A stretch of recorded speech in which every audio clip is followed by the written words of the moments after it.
We've got a lot to dive into. As I'm speaking to you right now, I'm looking over. Benjamin Netanyahu is receiving a standing ovation from what appears to have been an incredibly stirring defense of civilization against barbarism, of good against evil. I'm going to Israel next week. We have had Benjamin Netanyahu on the program. We may have him while I'm down in Israel. And standing ovation for his commentary. I wish we had an American president that could be as eloquent as Netanyahu just was as he walks down from the rostrum in Capitol Hill as protests unspool around him from anti-Israel zealots, the useful idiots of Iran. I'll talk about that. Kamala Harris now actually having her record examined, and oh my goodness, she is the farthest left wing of the left wing. This is a mess for Democrats. I don't think they thought this through very well. I'll explain my analysis there. I'll also explain why I believe Kamala Harris has dodged scrutiny. I'll discuss the DEI hire aspects here, as well as the CNN poll that has Trump up 3 points. Plus, Brian Kilmeade attacked inaccurately, but I think it's illustrative of what is coming as a part of the next 3 months of this campaign. And we're going to dive into all of this and more. But I want to begin with this idea for you. In 2020, Democrats surveyed the entire field of potential candidates, and James Clyburn and the DNC leaders said, Joe Biden is the horse we want to ride to beat Donald Trump. And if you remember, voters had actually rejected Joe Biden to that point. He came in, I believe, fourth in Iowa. Adam looked this up because I might reverse it. I think he came in fourth in Iowa and fifth in New Hampshire. It might be fifth in Iowa and fourth in New Hampshire. Either way, the voters in America who knew Joe Biden the best in 2020, based on the time that he had spent there in Iowa and in New Hampshire, overwhelmingly rejected him. And then we got the South Carolina primary, and there was a panic setting in that Bernie Sanders was going to be the nominee, and he was going to be the person running against Donald Trump. And the power brokers in the Democrat Party said, we're not going to allow this. And at that point in time, James Clyburn, South Carolina Democrats, they made the decision Joe Biden's going to be the nominee. And when they made Joe Biden the nominee, that was a calculated choice to try to pick the candidate that they thought would do the best head-to-head against Donald Trump. And guess what? And I said it at the time. I think Biden was the best of the candidates that they could have picked to run against Trump. Here's the problem with them now trying to do the same thing to remove Biden and elevate Kamala to run against Trump. I don't think Kamala Harris would be the nominee if Joe Biden had made the right choice and decided in the late spring, early summer of 2023 that he wasn't going to run for re-election. I don't think Kamala Harris would have beaten out Gavin Newsom, J.B. Pritzker, Josh Shapiro, Gretchen Whitmer, whoever the candidates would have been that would have run to be the standard bearer in 2024. I don't think Kamala Harris would have won. Somebody say, okay, what do you base that opinion on, Clay? Well, I base it on the fact that Democrats overwhelmingly rejected her campaign for the 2020 nomination. She dropped out before a single vote had taken place. They did not find her likable. They did not find her politics particularly palatable, and they overwhelmingly rejected her. She had all sorts of staff-related issues. Again, this is not some revolutionary analysis for me. This is what actually happened when she ran in 2020. And then she got elevated as a DEI candidate in 2024. Now, this is important, and this is really important. Joe Biden stunk in Iowa, stunk in New Hampshire, fails in both of those, doesn't come in the top three in either of those states, and then they elevate him in South Carolina, okay? Fails in Iowa, fails in New Hampshire. First two primary states where you spend the most possible time with everybody. Then they decide he's the nominee. They elevate him. And when he was in South Carolina, Joe Biden said that he was going to pick a black woman to put on the Supreme Court. And a little bit later after that, if I remember correctly, he said he was going to pick a woman as his vice presidential running mate. Now, let me talk about why that's actually an insult to whomever you pick. And I've talked about this before. Joe Biden didn't have to do that. Joe Biden could have said, I'm going to pick the best possible vice president, the person that I believe is most ready to be president if something should happen to me, and I'm going to pick the best possible nominee to sit on the Supreme Court, the person that I believe will do the best job to fill that vacancy. Could have said both those things. And he still could have picked Kamala Harris as vice president, and he still could have picked Ketanji Brown Jackson as his Supreme Court nominee. Still could have made both those picks without undercutting their legitimacy by announcing that he was going to make DEI hires beforehand. I'm surprised more people don't talk about this. When Joe Biden said, I'm only going to pick a woman as vice president, he eliminated half of the population. And by its default, he is acknowledging that he wasn't picking overall necessarily the best person. He was picking who he thought was the best woman. When he said, I'm only going to pick a black woman to put on the Supreme Court, he was automatically eliminating 94% of the American population from consideration for that job.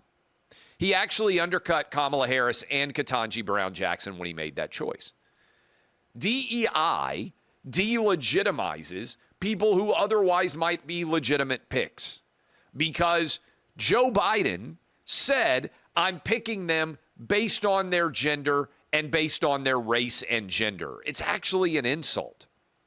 What they're now trying to say is, CNN had some guy on who said DEI is the new N-word. I don't even know what that means. You can't select someone based on their diversity, equity, and inclusion points. Specifically tell us that you're doing it, as Joe Biden did with Kamala Harris and Ketanji Brown Jackson, and then say, and you cannot criticize their hire based on DEI policies. You can't tell us you're doing it for DEI and then get mad when we point out that you did it for DEI. Moreover, if DEI is so great, why not just say, yeah, I picked them because of DEI, they're phenomenal. The reason why it's considered to be an attack is because it is. When you limit your selection to a specific group of people and don't pick the best man or woman for a job, you are by definition turning your back on the meritocracy. That's why I love sports in theory. Because the best man or best woman wins, not, by the way, the best man pretending to be a woman, which is what Democrats believe. Sports about the best man or best woman winning. It doesn't matter who your daddy was. It doesn't matter where you went to high school.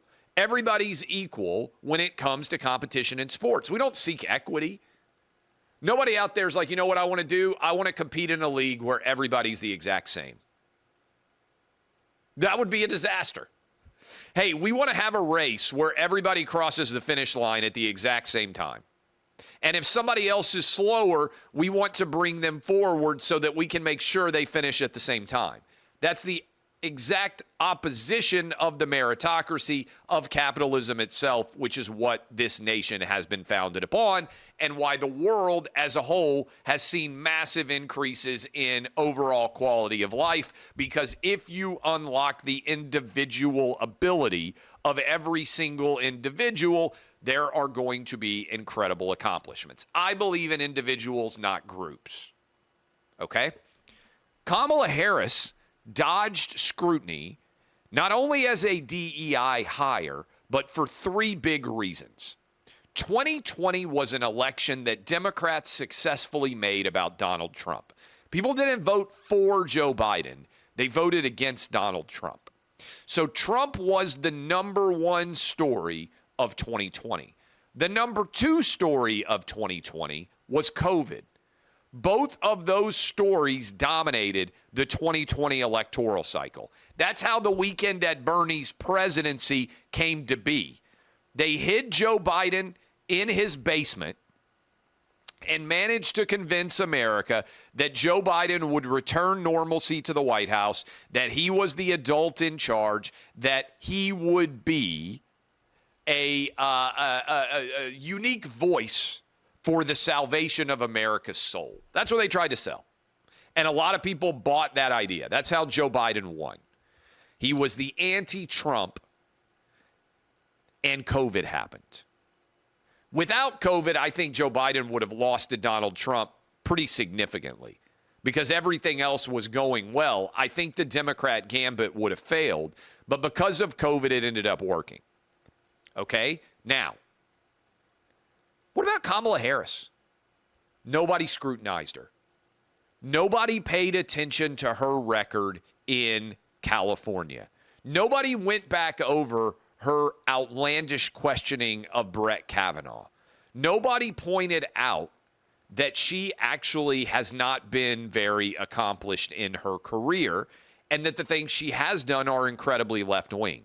She slid in the shadows behind Trump and behind COVID, and she also had the armor, this is the third thing, to protect her of BLM. There were a lot of people out there that were afraid to attack Kamala Harris because they were afraid in the media that they would end up being targets because of the ascendancy of BLM in the summer of 2020. As a result, I think Democrats are in trouble here because Kamala's actual record hasn't been scrutinized. She is, in fact, the border czar. I shared video of Joe Biden appointing her to take command of the border. Oh, by the way, 10 million illegals have crossed. She failed there. She is a steward of Joe Biden's economic policies, which led to the highest inflation in 2 generations. She wanted to defund the police. Unlike Joe Biden, who, to his credit, managed to avoid arguing to defund the police, which I believe is the single dumbest argument advanced by any politician in the 21st century. Indefensible policy that everybody has turned their backs on now. Kamala said we need to defund the police. She also put forward fundraising to bail out the BLM protesters who were burning down the country. Kind of significant. She said she supports the Green New Deal of AOC that would potentially entail 70 to 80% tax rates. She said she doesn't believe that you guys should be able to buy the guns that you want to buy. And she doesn't believe that you guys should be able to buy the cars that you want to buy because she wants EV mandates. This is radical.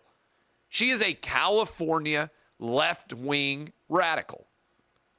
If you're a moderate voter, Trump is far more moderate than Kamala Harris would be.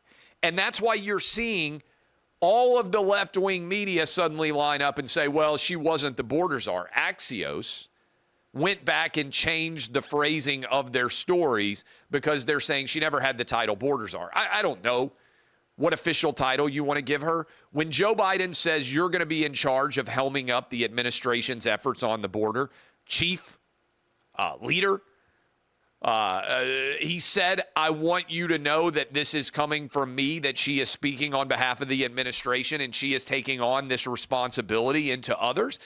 There's a lot of dishonesty out there because what Democrats are slowly starting to realize is she wouldn't have been a good choice if they had actually done this in an intelligent fashion. They are scrambling, and their own identity politics calculus did not allow them to be able to skip over the black woman who is in second place when the person in first place steps down. So they're being hoisted up on their own identity politics failures, and Kamala Harris is their DEI hire who is now ascending to the role of CEO of the party. Problem is, She hasn't actually accomplished anything, and what she stands for is overwhelmingly rejected by the American public. This is a big problem. And I think over the next 100 days, as Americans become more aware of what Kamala Harris represents, they're going to dislike her even more.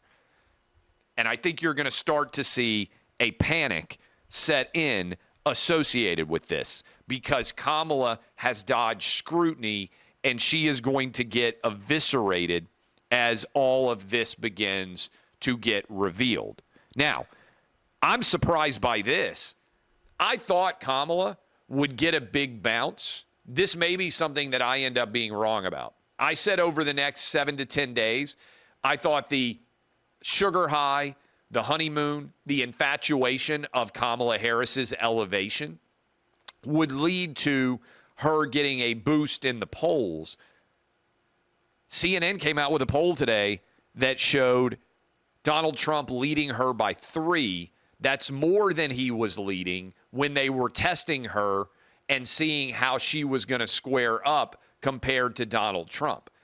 So really what you're seeing is, I think, a reflection of the gambling markets, which is there isn't actually that much differential here as it pertains to Kamala Harris or Joe Biden. The analogy that I made for you yesterday is this is like when a not very good quarterback gets replaced by his backup. The gambling line usually doesn't move very much. And as I sit here talking to you right now, in the poly market, gambling markets, Trump has a 30-point lead over Kamala Harris, which is not very different to where he was with Joe Biden in the immediate aftermath of the debate.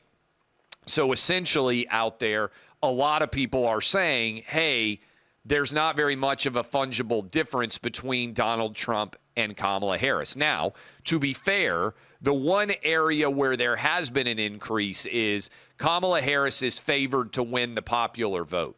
That may be a function of her turning out more voters, for instance, in California, which is our nation's most populous state, and helping to run up the score in California based on her being a California liberal and a California statewide elected official. That might be a function there of that. Right now, as I'm speaking to you, there's a 58% chance that Kamala Harris would win the popular vote. Donald Trump has a 39% share. That had been roughly equal between Trump and between Trump and Joe Biden. Trump and Kamala Harris, 30-point gap. Trump, 63% chance to win, as I am speaking with all of you right now. Kamala Harris, 33% chance to win. So basically a 2 out of 3 chance that Trump would win. Still means it could be close. Make no mistake about it. A lot of Democrats are going to show up and vote for their team, but Trump's overall lead has not been impacted as it pertains to this battleground. And CNN is saying Trump still retains a 3-point lead in the national polls, although the gambling markets are telling you that Kamala may well end up with the lead nationwide. I'm going to talk about this tomorrow more because I'm going to have more time to digest it as it just ended. But the clips that I have seen of Benjamin Netanyahu's speech on Capitol Hill is absolutely outstanding. This is a speech, by the way, that Kamala Harris couldn't manage to make, even though she presides over the Senate as the ceremonial head of the United States Senate based on her being vice president. A couple of the lines, Netanyahu said, gays for Gaza is like chickens for Kentucky Fried Chicken.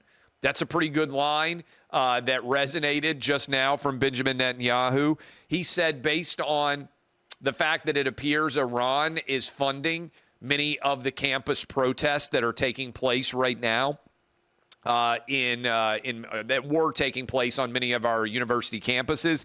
Netanyahu referred to those individuals who are participating in those protests as, quote, Iran's useful idiots. And he also said, if you are defending Iran, where women are not allowed to walk around without headscarves on, and where gay people are stoned to death, you are not actually standing up for American liberty. Next week, I'm going to Israel. Israel is the only country in the Middle East where gay people, by and large, can walk around with basic human rights without fear of death. Israel is the only country in the Middle East where women have complete unfettered rights, the likes of which men do as well. Israel is the only Western democracy that exists in all of the Middle East. I'm looking forward to seeing this country. Unfortunately, one of the things I'm going to have to do is visit all the terror sites because I want to be able to see them for myself to convey them to all of you on the Clay and Buck Show, but also on behalf of OutKick. I'm going to tour the Nova terror site. I'm going to tour the communities that were attacked. And Benjamin Netanyahu pointed out that the October 7th terror attack is like 20 plus 9/11s when you consider the scale of death, 1,200 innocent Jews murdered in cold blood, the most Jews killed in a single day since the Holocaust. And there are idiot left-wingers in America walking around celebrating what occurred on that day in Israel. So I will be on the ground starting next week. I'll do the radio show live from Israel all of next week. During this speech, Rashida Tlaib held up a sign that said war criminal as Prime Minister Benjamin Netanyahu was addressing the American public. This is who Democrats are. And it might tie in with who Kamala Harris is even going to be able to pick as her vice president, because I mentioned the presidential odds. Vice presidential odds, right now, Mark Kelly, Arizona's senator, is favored, followed by the governor of Pennsylvania, Josh Shapiro. And they had a big discussion. Then, by the way, the outgoing governor of North Carolina, Roy Cooper, and then Mayor Pete is in fourth spot, Andy Beshear of Kentucky, Tim Walz of Minnesota. That's the top six, I guess, according to Polymarket odds right now. What's interesting is even CNN had this debate and discussion on their airwaves. There is such a profound anti-Semitic element of the Democrat Party that some believe Kamala Harris can't pick Josh Shapiro to be her running mate because it could end up costing her the state of Michigan. You would think that this would be deserving of way more attention. Again, think about that. There is such a pronounced anti-Semitic element of the Democrat Party that there are arguments being made on CNN and MSNBC and elsewhere that Josh Shapiro, who I think would be clearly the best candidate based on the state that he's from, of all of the vice presidential candidates that Kamala Harris could pick, can't be the pick because he might cost her Michigan because he happens to be Jewish. It's pretty wild. And if you look at the math, by the way, the reason why I say he's clearly the best pick is there's almost no map out there where Democrats can win the presidency without winning Pennsylvania. The math just doesn't exist for them without their capturing the state of Pennsylvania. So again, I would pick Shapiro if I were Kamala, but I'm not an anti-Semite. The fact that the Democrat Party might not allow her to do so because they've allowed this rise of anti-Semitism to occur inside of their party is a huge indictment here. Finally, some of you may have seen this story. I go on Fox and Friends pretty regularly. I have over the last 3 years. I've talked a lot with Brian Kilmeade, with Peter Doocy, with Lawrence Jones, with Ainsley Earhart, all the crew that is regularly on Fox and Friends. So I know all those guys well. I can vouch for them as being good humans. But they tried to turn a discussion point on that show where Brian Kilmeade talked about the fact that that Kamala Harris was going to be addressing a college sorority into a racial attack. They're wrong. He said college sorority. They tried to say, oh, he said colored sorority. But the point here is the next 100 days, they are going to try and make every single thing that anyone says into racism or sexism. This is what Kamala Harris tried to do on her actual campaign to Joe Biden, who she accused of being a racist in a Democrat debate. Dr. Jill Biden was so angry about this that she reportedly did not want Kamala Harris selected as the vice president. Why do I bring all this up? Don't allow it to happen. There are lots of reasons that you can agree or disagree with Kamala Harris or with Donald Trump. None of them, by and large, if you are a person with a functional brain, should be based on their race or their gender. There are massive, monumental differences between what Donald Trump believes and what Kamala Harris believes. Pointing out those discrepancies and attacking either side is not racist or sexist of you. That's how the marketplace of ideas works. Shame on Kamala Harris. It's a sign of desperation that they're already going to race and gender in a desperate way to try to stop her record from being examined, even when they have to lie about it. I think this is going to rebound in a very negative way on her because many people out there are sick of this DEI woke BS that is inculcated and integrated and fully a part of every major company in America. When you get your training, you have to sit down and go through all this BS. I think that's going to blow back on Kamala, not only with Republicans and independents, but even with some Democrats, because remember, she made her best case about why she should be their representative in 2020, and her campaign was such a disaster that she quit before the votes even started. She's going to fall flat. I think Trump's going to win on the issues that matter, and has nothing to do with her race or her gender. Has to do with the fact that she wants to lead America in a profoundly bad direction. All right, I'll be back with you guys tomorrow. DBAP, unless you need to SBAP, I'm Clay Travis. This has been OutKick, the show.